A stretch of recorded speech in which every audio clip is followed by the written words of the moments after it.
नमस्कार, मैं हूं आपके साथ गौरव राजेंद्र। बुलेटिन की शुरुआत करते हैं। कल यानी कि 13 नवंबर से हरियाणा विधानसभा सत्र की शुरुआत होने जा रही है, तो ऐसे में बीएसी की बैठक में 3 दिवसीय सत्र बुलाने पर फैसला लिया गया। बैठक में तय किया गया कि विधानसभा की कार्यवाही 13 नवंबर से शुरू होगी और इसके बाद 14 नवंबर और 18 नवंबर को सदन बुलाया जाएगा। 15, 16 और 17 नवंबर को अवकाश होगा। उम्मीद की जा रही है कि सदन में सरकार की तरफ से कई विधेयक पेश किए जाएंगे, तो वहीं दूसरी तरफ विपक्ष की स्थिति अभी कुछ साफ नहीं है।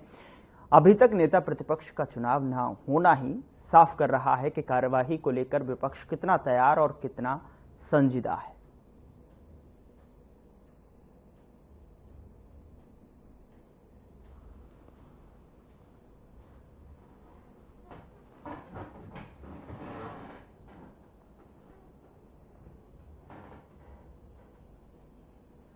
उधर सीएम नायब सिंह सैनी का बयान सामने आया है। सीएम ने कांग्रेस पर जमकर निशाना साधा और कांग्रेस को ओबीसी विरोधी बताया। सीएम ने और क्या कुछ कहा, आपको सुनाते हैं। अरे जितना बड़ा सम्मान नरेंद्र मोदी जी ने ओबीसी को दिया है, कांग्रेस ने उसका विरोध किया है। कांग्रेस ने तो ओबीसी को वोट बैंक के रूप में इस्तेमाल किया। पहली बार ओबीसी का आयोग बनने के लिए, क्योंकि जब मंडल कमीशन की रिपोर्ट आई, राजीव गांधी ने विरोध किया और अभी जब नरेंद्र मोदी जी बिल लेकर के आए 2018 में, कांग्रेस ने विरोध किया, वो बिल गिर गया। राज्यसभा के अंदर जाकर के आपके सामने है। 2019 के चुनाव में उसके बाद फिर दोबारा बिल आया, फिर वो पास हुआ। जो नरेंद्र मोदी जी ने ओबीसी के लिए किया है, कांग्रेस ने ओबीसी का विरोध किया है और ओबीसी आज नरेंद्र मोदी जी के साथ है। उधर महान समाज सुधारक महात्मा ज्योतिबा फुले और सावित्रीबाई फुले के पैतृक निवास स्थान पहुंचे सीएम नायब सिंह सैनी। मुंबई के पुणे में फुलेवाड़ा पहुंचकर सीएम ने दोनों महान समाज सुधारकों को नमन कर पुष्प अर्पित किए। सीएम सैनी ने कहा कि जिस जगह से महात्मा ज्योतिबा फुले ने जिस विकट परिस्थितियों में शिक्षा की अलख जगाई, उस भूमि को मैं नमन करता हूं। मैं इस भूमि पे आ पाया, ये मेरा सौभाग्य है।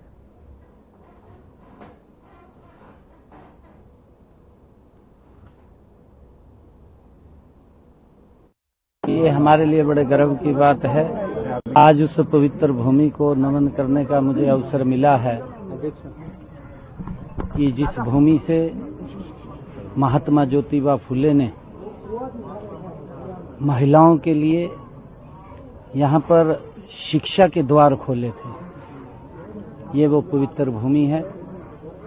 और जिन्होंने जिस समय के अंदर महिलाओं को शिक्षित करना ही अपराध माना जाता था, उस समय में महात्मा ज्योतिबा फुले, माता सावित्रीबाई फुले ने अग्रणी भूमिका में आकर के समाज के विरोध के बावजूद भी महिलाओं को शिक्षित करने का बीड़ा उठाया। उधर हरियाणा कांग्रेस से बर्खास्त प्रवक्ता बाल मुकुंद शर्मा ने प्रेस कॉन्फ्रेंस की। उन्होंने कहा कि पिछले 30 सालों से कांग्रेस जुड़ा रहा और प्रवक्ता समेत कई जिम्मेदारी पदों पर मैं रहा हूं। उन्होंने कहा कि जब उनके पास बर्खास्तगी का पत्र आया, उसमें कांग्रेस प्रदेश अध्यक्ष उदयभान के फर्जी साइन थे। उन्होंने और क्या कुछ कहा, आइए आपको सुनाते हैं। खास किया जाता है। मैंने उस पत्र के बारे में, जैसे पत्र मिला तो उन लोगों से पूछताछ की, पार्टी में बात करते हैं तो हमें आभास हुआ कि पार्टी अध्यक्ष के साइन फर्जी हैं। उसके बाद अगले दिन एक और पत्र जारी होता है जो मेरे को मेल द्वारा प्राप्त होता है। दूसरा जो प्रिंटेड एक पत्र है वो भी मुझे प्राप्त होता है, उस पर नंबर लिखे हुआ। पिछले 10 साल से पार्टी का प्रवक्ता हूँ। इन्होंने मुझे एलिगेशन लगाया कि आप पार्टी के प्रवक्ता नहीं हो, अगर आगे से आप जाओगे तो कानूनी कार्रवाई भी करेंगे। तो मैं उनको ये बताना चाहता हूं कि कानूनी कार्रवाई की धमकियों से हम डरने वाले नहीं हैं। मैं पार्टी का प्रवक्ता था, पार्टी के प्रवक्ता के तौर पर मैंने अपनी बात रखी, लेकिन वो जो टेक्निकल कारण है वो पार्टी के प्रधान बताएंगे। जो चुनाव में हार के बाद नैतिक जिम्मेदारी उनको लेकर के चुनाव से इस्तीफा देना चाहिए था, उसकी बजाय वो कार्यकर्ताओं को जो 30-30 साल से लगे उनको पार्टी से बाहर निकालने का काम कर रहे हैं।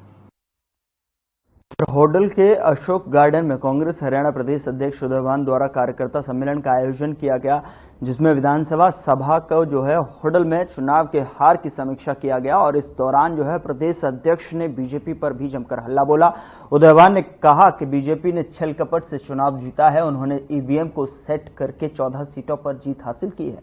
साथ ही उदयभान ने खुले मंच से चेतावनी दी कि अगर किसी ने कांग्रेस कार्यकर्ता को धमकी दी या उन पर कोई झूठे मुकदमे लगाने की कोशिश की तो उसका जवाब दिया जाएगा।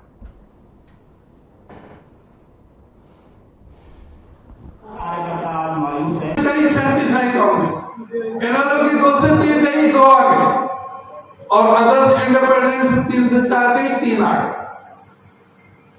The list of seats on which BJP has set the frequency is as follows.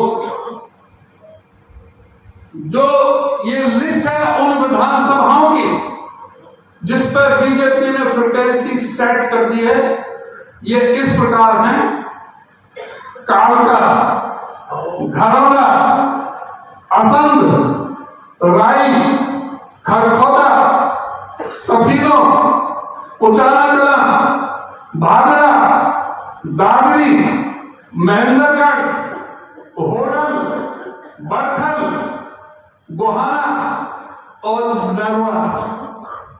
ये 14 सीट हैं। आगे देखा मैसेज में, these are the seats on which BJP will cheat with high frequency. उधर राई से विधायक कृष्णा गहलावत का बयान सामने आया है। उन्होंने कहा कि हरियाणा सरकार सभी वर्गों के विकास के लिए कार्य कर रही है। वर्तमान सरकार जो कहती है वह करके दिखाती है। कृष्णा गहलावत रविवार को जिला के गांव नसीरपुर बांगर में 15 बीपीएल परिवारों को उनके 100 गज के प्लॉटों की रजिस्ट्री आवंटित करने के उपरांत संबोधित कर रही थी। इस अवसर पर उनके साथ खरखोदा से विधायक पवन खरखोदा भी मौजूद थे।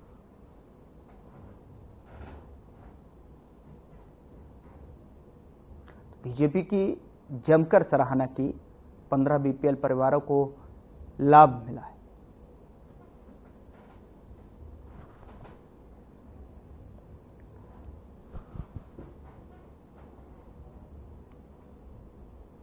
उधर सोनीपत में एक भाई पर अपनी ही सगी बहन से रेप के आरोप लगे हैं।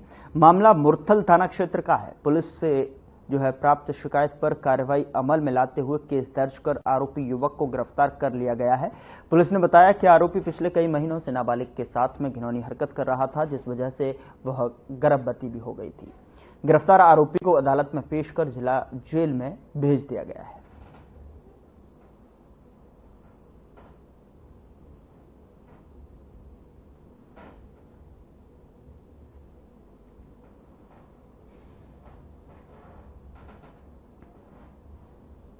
उधर हरियाणा के यमुनानगर के सेक्टर 18 में एक महिला की गला घोंटकर हत्या कर दी गई। महिला के बेटे डिटेक्टिव स्टाफ पंचकुला के इंस्पेक्टर पद पर कार्यरत निर्मल सिंह हैं। सेक्टर 18 में जब उनकी बहू दोपहर बाद घर पहुंची तो उन्हें राजबाला को बेसुध हालत में पाया। तुरंत इसकी सूचना पुलिस को दी गई और पुलिस अधीक्षक राजीव देशवाल, सीआईए स्टाफ, थाना प्रभारी सहित डॉग स्क्वाड और अन्य टीमें मौके पर पहुंची। घर के आसपास लगे सीसीटीवी कैमरों को भी खंगाला गया और आपको बता दें कि पुलिस अधीक्षक ने बताया कि विभिन्न टीमें अपना काम कर रही हैं, सीसीटीवी भी देखे जा रहे हैं। उन्होंने दावा किया कि जल्दी आरोपी पुलिस की गिरफ्त में होंगे।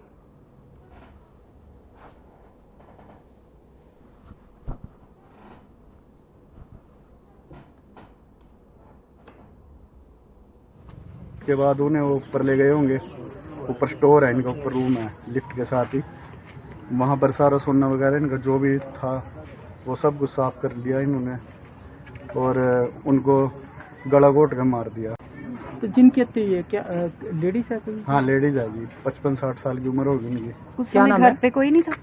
घर पे वो अकेली थी जी उस टाइम। क्या नाम है लेडीज? राजबाला। कितने बजे की वारदात है? ये 1 से 2 बजे के बीच में हुई। मेरे ही डिपार्टमेंट के इंस्पेक्टर साहब निर्मल सिंह साहब हैं।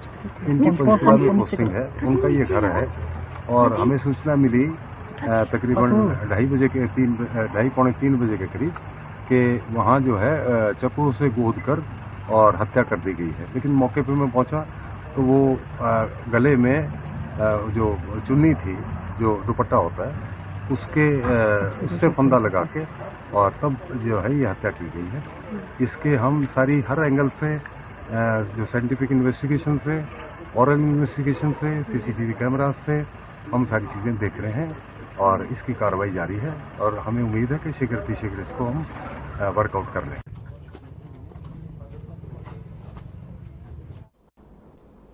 खबर सोनीपत से है, जहां गांव बिंद्रौली के सरपंच पर पंचायती जमीन से पीपल और बरगद के पेड़ काटने का आरोप लगा है। बता दें कि सरपंच के खिलाफ बीडीपीओ राई ने कुंडली थाना में शिकायत दी है। पुलिस ने मुकदमा दर्ज कर लिया है। बीडीपीओ सुरेंद्र आर्य ने पुलिस को बताया कि बिंद्रौली गांव की पंचायती जमीन से पीपल और बरगद के पेड़ काटने की जानकारी मिली थी।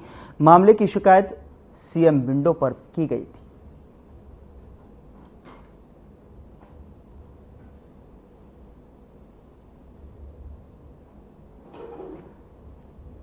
पीपल और बरगद के पेड़ को काटने की शिकायत सीएम विंडो पर की गई थी, जिसके आधार पर जो है पुलिस ने मामला दर्ज कर लिया है। बीडीपीओ सुरेंद्र आर्य ने इस मामले की पूरी शिकायत की थी, जिसके बाद जो है शिकायत के आधार पर पुलिस ने मामला दर्ज कर लिया है।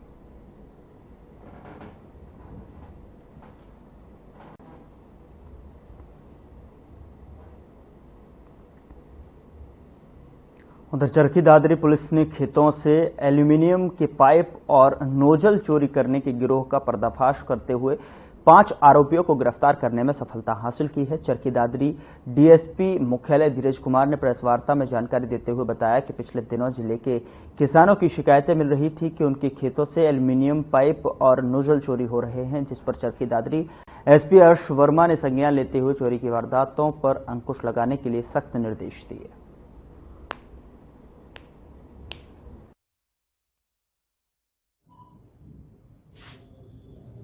पिछले काफी दिनों से किसान भाइयों का कृषि यंत्र खेतों से चोरी होने की शिकायतें मिल रही थी, तो हमारे माननीय पुलिस अधीक्षक महोदय ने इस पर अंकुश लगाने के लिए सख्त दिशा निर्देश दिए थे।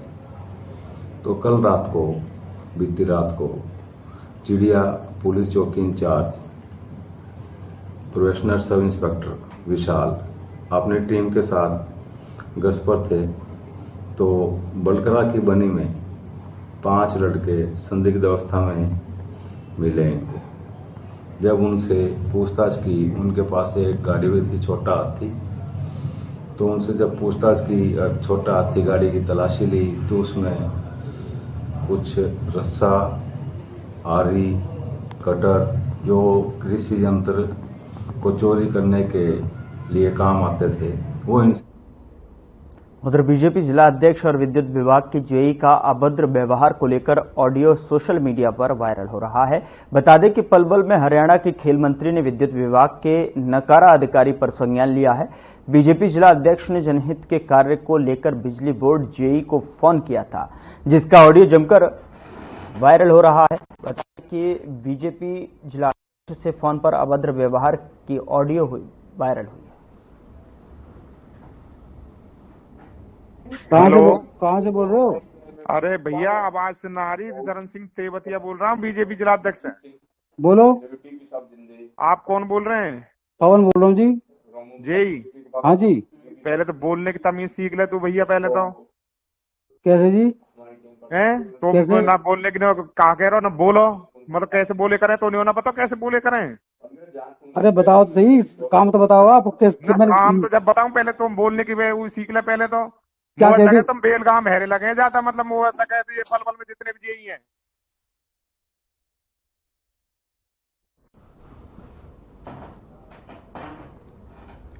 उधर कालावाली में किसानों ने धरना दिया। किसान नेताओं ने कहा कि उन्हें गेहूं की बिजाई के लिए डीएपी खाद नहीं मिल रही है। किसानों ने आरोप लगाया कि बड़े अधिकारियों की मिलीभगत से सरेआम ब्लैक हो रही है और किसान रातों रात को जो है आकर लाइनों में खड़ा हो जाता है, और लेकिन जब नंबर आता है तो उसे खाद नहीं मिलता है। किसानों ने उपमंडल कार्यालय पर ताला जड़ा और अपना रोष व्यक्त किया। समाचार लिखे जाने तक किसान धरने पर बैठे थे।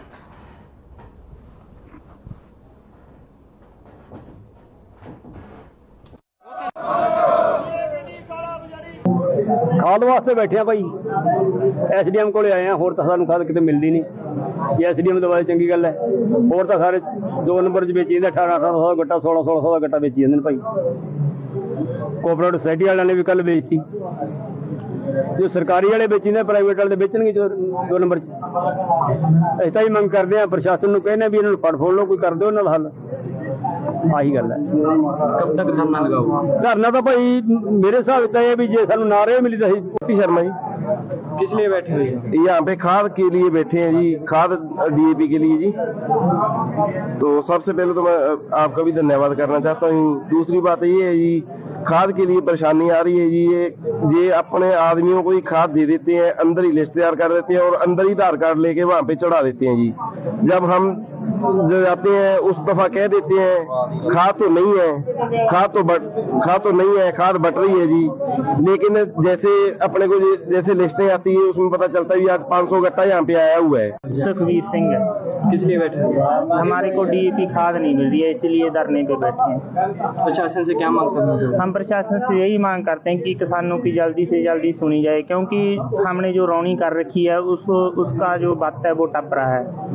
जो गेहूं की समय से बिजाई हो सके, समय से ही डीएपी दी है। जो काला बाजारी है, काला वाली में सबसे ज्यादा है, उसको रोका जाए और सही तरीके से रे बटवाई जाए। यही एसडीएम साहब और सभी मुलाजिमों को हम बेनती करते हैं। ਸਾਰਾ ਜਿਹੜੀ ਕਾਲਾਵਾਲੀ ਦੇ ਵਿੱਚ ਡੀਏਪੀ ਆ ਰਹੀ ਆ, ਉਹਦੀ ਕਾਲਾ ਬਾਜ਼ਾਰੀ ਬਹੁਤ ਜ਼ੋਰਾਂ ਤੇ ਹੋ ਰਹੀ ਆ।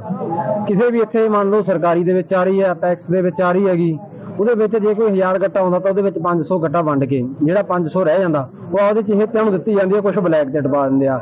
ਆਹੀ ਹਾਲ ਜਿਹਨੇ ਇੱਥੇ ਫਰਟੀਲਾਈਜ਼ਰ ਦੇ ਹੈਗੇ ਸੇਠਾਂ ਦੀਆਂ ਦੁਕਾਨਾਂ ਹੈਗੀਆਂ, ਇੱਥੇ ਕੋਈ ਵੀ ਰੇਸਪਰੇ ਵਾਲੇ, ਉਹਨਾਂ ਆਹੀ ਹਾਲ ਉਹਨਾਂ ਦਾ। 500 ਗੱਟਾ ਆ ਜਾਂਦਾ, ਉਹਦੇ ਚ 200 ਵੰਡ ਦਿੰਦੇ ਆ ਤੇ 300 ਗੱਟਾ ਇਹ ਬਲੈਕ ਦੇ ਵਿੱਚ ਡਬਾ ਦਿੰਦੇ ਜਾਂ ਉਹਦੇ ਚ ਹਿੱਤਿਆਂ ਨੂੰ।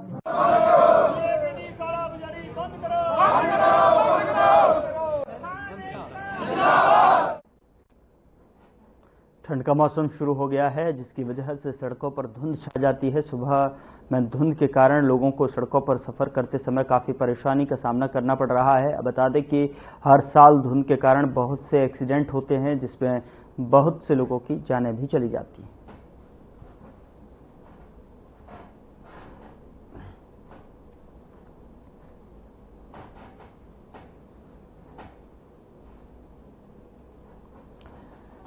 तो मौसम में बदलाव होते ही धुंध का छाना मौसम में अमूमन देखने को मिलता है, लेकिन जिस तरीके से जो है विजिबिलिटी डाउन होती है उसको लेकर जो है कई हादसे भी सामने निकल कर आते हैं। तो तस्वीरें आप देख सकते हैं कि किस तरीके से ठंड का मौसम शुरू होने से पहले ही धुंध का आ जाना कहीं न कहीं लोगों की परेशानी का कारण बन रहा है।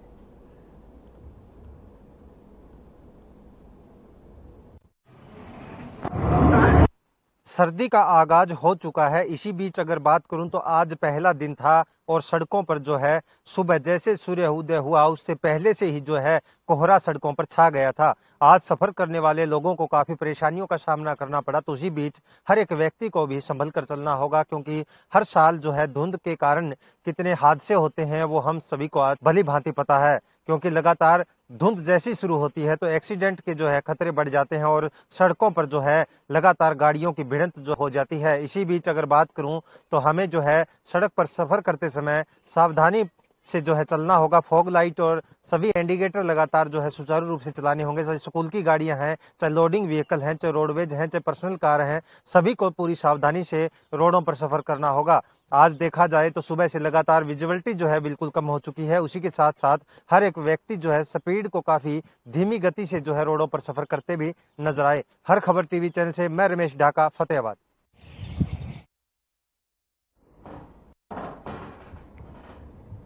खबर रतिया से है, जहां लाली रोड के 2 किसानों ने अपने खेत में पड़ी पराली का समाधान न होने के कारण पराली को आग लगा दी, जिसके बाद कृषि विभाग के कर्मचारियों और पॉल्यूशन बोर्ड के कर्मचारियों ने किसानों पर एफआईआर दर्ज कर जुर्माना लगाया और उनकी जमीन को रेड एंट्री में डाल दिया। इस मौके पर भारतीय किसान यूनियन एकता उग्राहा द्वारा एफआईआर करने आए कर्मचारियों को वहीं खेत में बिठाया और उनसे सवाल जवाब किए। वहीं यूनियन के प्रधान करम सिंह का कहना है कि सरकार धान की खरीद पर काट और डीएपी की समस्या को नकार रही है और किसानों पर पर्चे डाल रही है, जिसका यूनियन विरोध करती है। साथ ही उनका कहना है कि इस मामले पर एसडीएम से मिलेंगे और आने वाले दिनों में पर्चे खारिज नहीं किए गए तो आंदोलन भी किया जाएगा। ਸੁਪਰੀਮ ਕੋਰਟ ਰਤੀਏ ਆਪਣੇ ਲਾਲੀ ਰੋਡ ਤੇ ਇੱਕ ਖੇਤ ਦੇ ਵਿੱਚ ਕੱਲ ਸ਼ਾਮ ਨੂੰ ਵੀ ਇੱਕ ਅਧਿਕਾਰੀ ਸੀਗਾ ਕਰਮਚਾਰੀ ਇਹਦਾ ਜਿਹੜਾ ਪਰਾਲੀ ਨੂੰ ਅੱਗ ਲਾਉਣ ਦੇ ਉੱਪਰ ਕਿਸਾਨਾਂ ਦੇ ਉੱਪਰ ਪਰਚਾ ਪਾਉਣ ਵਾਸਤੇ ਜਿਹੜੇ ਹੈਗੇ ਇਹ ਕਰਦੇ ਫਿਰਦੇ ਕੱਲ ਵੀ ਆਏ ਸੀ, ਅੱਜ ਸਵੇਰੇ ਵੀ ਆਏ ਸੀ, ਅੱਜ ਸ਼ਾਮ ਉਸ ਤੋਂ ਬਾਅਦ ਫੇਰ ਉਸੇ ਇੱਕੋ ਹੀ ਜਗ੍ਹਾ ਤੇ ਤੀਸਰੀ ਵਾਰ ਜਿਹੜੇ ਮਹਿਕਮੇ ਦੇ ਨੇ ਬੰਦੇ ਇਹ ਪਹੁੰਚੇ ਆ ਤੇ ਅਸੀਂ ਭਾਰਤੀ ਕਿਸਾਨ ਯੂਨੀਅਨ ਏਕਤਾ ਗਰਾਹਾਂ ਵੱਲੋਂ ਸਾਰੇ ਸਾਥੀ ਇੱਥੇ ਇਕੱਠੇ ਹੋਏ ਆ। ਜਿਹੜੇ ਹਜੇ ਨਹੀਂ ਪਹੁੰਚੇ ਉਹਨਾਂ ਨੂੰ ਮੈਂ ਅਪੀਲ ਕਰਦਾ ਵੀ ਰਤੀਏ ਵਾਲੇ ਲਾਲੀ ਰੋਡ ਤੇ ਆਪਣੇ ਕਿਹੜਾ ਰਾਹ ਹੈ ਇਹ ਕਿਸ ਨਾਮ ਤੋਂ ਸ਼ੋਕੀ ਵਾਲਾ ਬਾਗ ਵਾਲਾ ਰਸਤਾ ਹੈਗਾ, ਅਸ਼ੋਕ ਕੰਬੋਜ ਦੇ ਮੋਟਰ ਦੇ ਕੋਲੇ ਬਾਗ ਵਾਲਾ ਰਸਤਾ ਹੈ, ਉਸ ਰਸਤੇ ਤੇ ਲਾਸਟ ਤੇ ਆ ਜਾਓ सुप्रीम कोर्ट शहर के बीचों बीच जेसीबी मशीन के द्वारा चल रही खोदाई से पीएनजी गैस पाइप लीक होने से भयंकर आग लग गई। आग की लपटें इतनी तेज थीं कि उन लपटों से बगल के दुकानों में भी आग लग गई, जिससे दुकान में रखा साथ में उसमें रखे सामान भी जलकर राख हो गए। इसकी सूचना मिलते ही मौके पर जिले के पुलिस अधीक्षक एवं जिला उपायुक्त ने पहुंचकर हालात का जायजा लिया और तत्काल प्रभाव से फायर ब्रिगेड की कई गाड़ियों को बुलाकर आग बुझाई।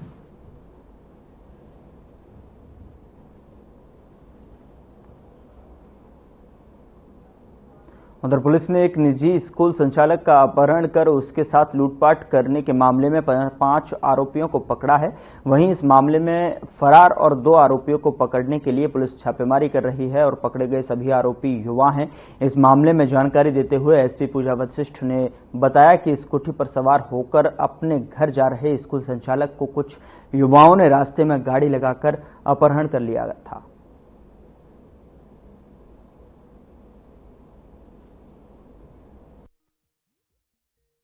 तो हमें 8 तारीख फ्राइडे की शाम को इन्फॉर्मेशन मिली थी। स्कूल संचालक जो है हमारे राकेश कुमार जी, उन्होंने 112 पे कॉल करके इन्फॉर्मेशन दी थी कि जब वो उस दिन स्कूल से निकल रहे थे दोपहर के समय, तो कुछ लोगों ने उनको उनकी स्कूटी रुकवाई और उनको अपनी गाड़ी में बिठा के और उनको वो महेंद्रगढ़ राजस्थान बॉर्डर जो है वहां पे छोड़ के आए। तो तुरंत प्रभाव से हमारी जो टीमें थी वो निकली, तुरंत एक्टिव हुई और अगले ही दिन 9 तारीख को उन्होंने 7 आरोपियों की गिरफ्तारी की है। इसमें जो पूरा मैटर निकल के आया था वो ये था कि जिनसे इन्होंने स्कूल खरीदा था उसमें जो हमारा एक मेन जो जिसने प्लानिंग की थी अरुण कुमार के पैसे उसमें बनते थे। तो बेसिकली इन्होंने ये प्लान किया कि इनको अगवा करके और इनसे जो पैसे निकलवाएंगे वो हम आपस में शेयर करेंगे। फिलहाल बुलेटिन में इतना ही। नमस्कार।